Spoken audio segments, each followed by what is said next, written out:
Como saber se o paciente está em uma parada cardiorrespiratória? Como identificar uma PCR?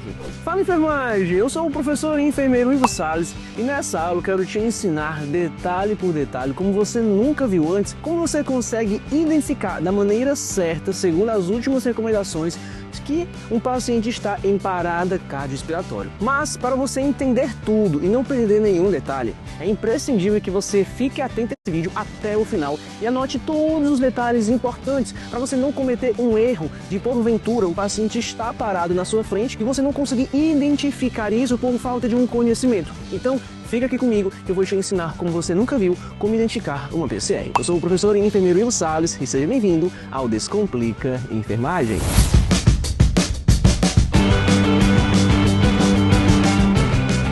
Se você caiu de paraquedas aqui no canal, vou pedir para você, nesse momento, agora não perder mais tempo e clicar agora mesmo no botão de inscrever. Inscreva-se no canal e faça parte da família Descomplica Enfermagem. A gente produz conteúdo segunda, quarta e sexta. A gente tem live segunda, quarta e quinta. Então são muitos conteúdos que nós estamos produzindo aqui para você de alta qualidade. Então não se esqueça de se inscrever no canal e ativar o sininho. E vamos lá! Primeiramente, quando a gente está falando de parada cardiorrespiratória, a gente precisa entender que essa é a principal das emergências. Por quê? O que é a definição de parada cardiorrespiratória? De maneira, não vou dizer a definição de livro, mas de maneira bem didática, o coração do paciente está parado, ou ele está parado, ou ele está funcionando inadequadamente, tá? Ele pode estar, por exemplo, só tremendo, ou seja, ele não está batendo de forma efetiva, como é para estar contraindo, e além do coração, do sistema circulatório, do coração não estar funcionando, o paciente também não está respirando, ele não tem respiração. Por isso que o nome é parada cardiorrespiratória. O coração não funciona e o pulmão, né, o tórax dele não está explodindo, ele não tem respiração. Então, ele não tem respiração nem circulação. Significa que ele está parado, por isso não é parada cardiorrespiratória. Lembrando que esse paciente, ele pode ter uma situação na qual ele pode ter pulso, mas ele não ventila. Então você não vai ver ele respirando. Essa situação é uma situação denominada de parada respiratória. Então, parada respiratória, o coração ainda está ok, mas ele não respira. A parada cardiorrespiratória, nem o coração nem a respiração está adequada, nenhum dos dois estão funcionando. Ivo, e como é que eu vou identificar que o paciente está parado? Preste atenção. Primeiro, antes do paciente parar, pode ser que ele apresente sinais. Por que eu falo pode ser? Porque existem as causas súbitas, né? Você, porventura, já viu algum vídeo no qual um jogador americano está lá jogando e ele recebe uma pancada no meio do peito, no meio do tórax, e ele tem uma parada cardiorrespiratória súbita. Então isso pode acontecer, ou então por vezes o paciente infarta, tem uma parada súbita. Quando não, se não for esses casos súbitos, o paciente apresentará sinais para você. Supondo que esse paciente aqui está internado em um leito de enfermaria, em uma UTI, em uma emergência, seja o que for. E esse paciente, ele não para, provavelmente se não for súbito, ele não para do nada. Ele vai apresentando sinais.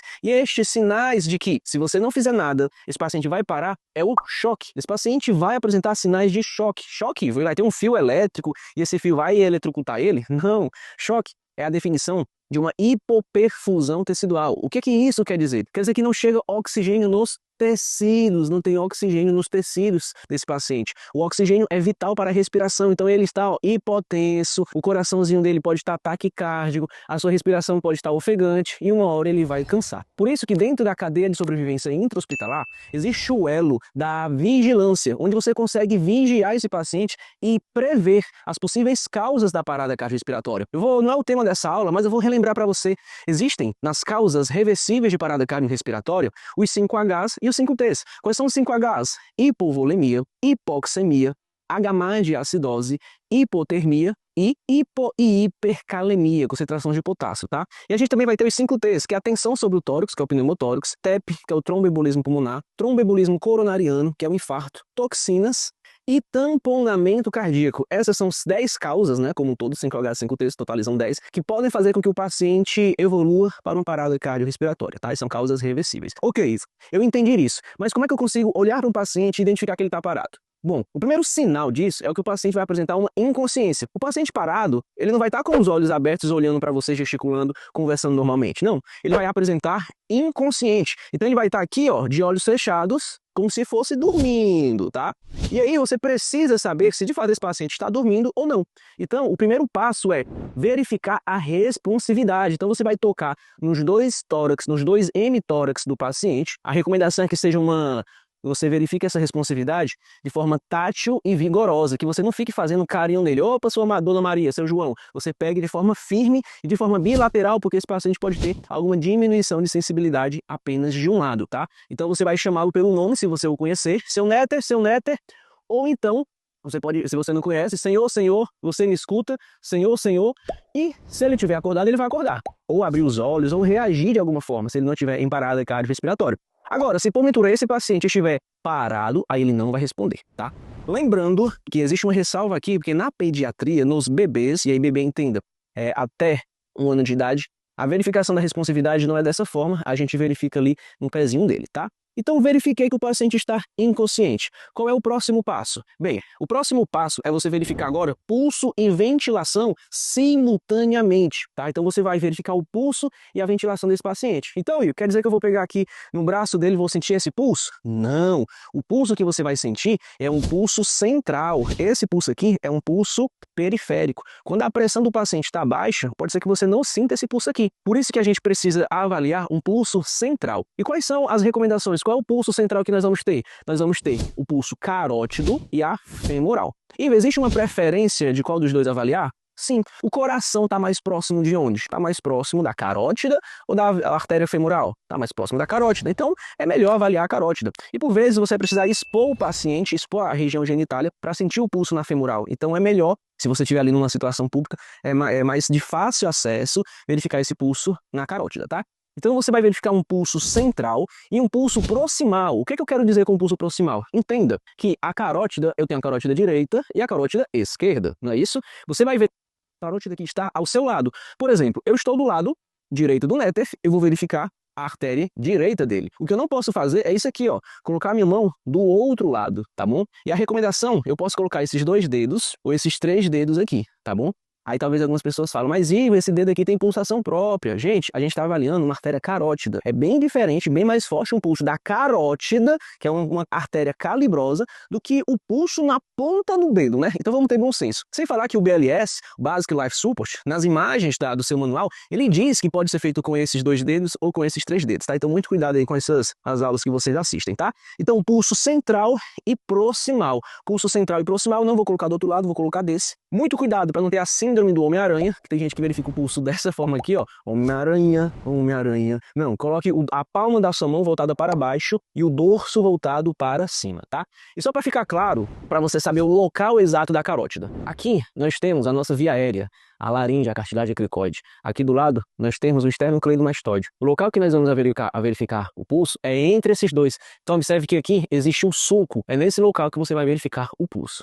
Vamos lá, verifica aí comigo. Tô sentindo. E o detalhe é que você verifica não na parte superior, mas num terço inferior, tá bom? Você vai verificar no terço inferior. Então nem é no meio, nem é aqui de lado. Aqui de lado só tem músculo, não passa artéria aqui de lado não. É aqui que a gente verifica o pulso, tá? Lembrando que a gente não verifica de forma bilateral, apenas de um lado, tá? Então eu tô aqui verificando esse pulso. Por quanto tempo, Ivo? Você vai contar entre 6 e 10 segundos. E, simultaneamente, você vai olhar para onde? Para o tórax do paciente. Então você se abaixa, olha para o tórax do paciente. Se for possível, expor o tórax dele, você expõe, tá? Então você tá sentindo o pulso aqui, olhando para o tórax para saber se está tendo expansão torácica e vai contar até 10. Então vamos lá. 1, 2, 3, 4, 5, 6, 7, 8, 9, 10. Ok, verifiquei um pulso central e proximal, que é a carótida. Avaliei o tórax do paciente para saber se tinha expansão torácica, entre 6 a 10 segundos. Não menos do que 6, porque o paciente pode estar com uma bradicardia e você não sentir pulso, e não mais do que 10 segundos, por isso a gente perde tempo, tá? Então, pulso e ventilação. Se o pulso e ventilação estiver ausente, ok, paciente está em uma parada cardiorrespiratória. Aqui, eu devo iniciar as compressões e chamar a ajuda o mais rápido possível, mas esse é tema para uma outra aula. Mas eu vou te dar aqui um pouquinho a mais, preste atenção, preste atenção. Se eu tô na dúvida, talvez você não tenha, rapaz, eu não sei se eu tô sentindo aqui não, ó, rapaz, eu não sei se eu tô sentindo aqui não. Aí muitos colegas vêm para femoral, do paciente, para artéria femoral e vem ver se sente na artéria femoral. Turma, vamos utilizar o bom senso. Se o paciente não tem pulso na carótida, que é mais próximo do coração, faz sentido procurar pulso na artéria femoral, que está mais distante do coração? Não. Então, na dúvida se tem pulso ou não, você inicia a RCP. Na dúvida se tem pulso ou não, você inicia a RCP desse paciente. Isso se o paciente não estiver monitorado, porque se ele estiver monitorizado, vai dar lá sem pulso nenhum, né? Frequência cardíaca de 0 nesse paciente, tá bom? Cuidado! Esse paciente aqui, ele tá parado, então não tem pulso e não respira, então não adianta verificar sinais vitais. Esse paciente não tem saturação de oxigênio, por quê? Ele não está respirando, pai. Esse paciente não tem pressão arterial, por que ele não tem pressão? O coração não está batendo, então não perca tempo verificando os sinais vitais de paciente parado. Não cometa esta gafe, reinicie a RCP, faça uma RCP de qualidade para esse paciente. Mas Ivo, como é que eu vou realizar uma RCP de qualidade nesse paciente? Então, é imprescindível que você tenha formação para isso, que você fique bem atualizado diante desses assuntos. A RCP ela é a principal de todas as emergências e qualquer profissional tem que ter o domínio 100% disso. Independente se for médico, fisioterapeuta, enfermeiro, técnico de enfermagem, qualquer pessoa tem que vir aqui. Afinal de contas, o suporte básico de vida, ele é para qualquer pessoa fazer, independente de categoria profissional. E pensando nisso, pensando numa formação de qualidade, a gente preparou um treinamento completo só sobre suporte básico de vida, que é o SBV 360. E eu te garanto, é o treinamento mais completo do Brasil, onde o professor Alisson Mendes te ensina em detalhes como você conduz essa parada cardiorrespiratória com excelência, com compressões de alta qualidade, com desfibrilação de alta qualidade, com ventilação de alta qualidade e o melhor, aulas teóricas e muitas simulações práticas padrão da American Heart Association. Esse treinamento está disponível aqui na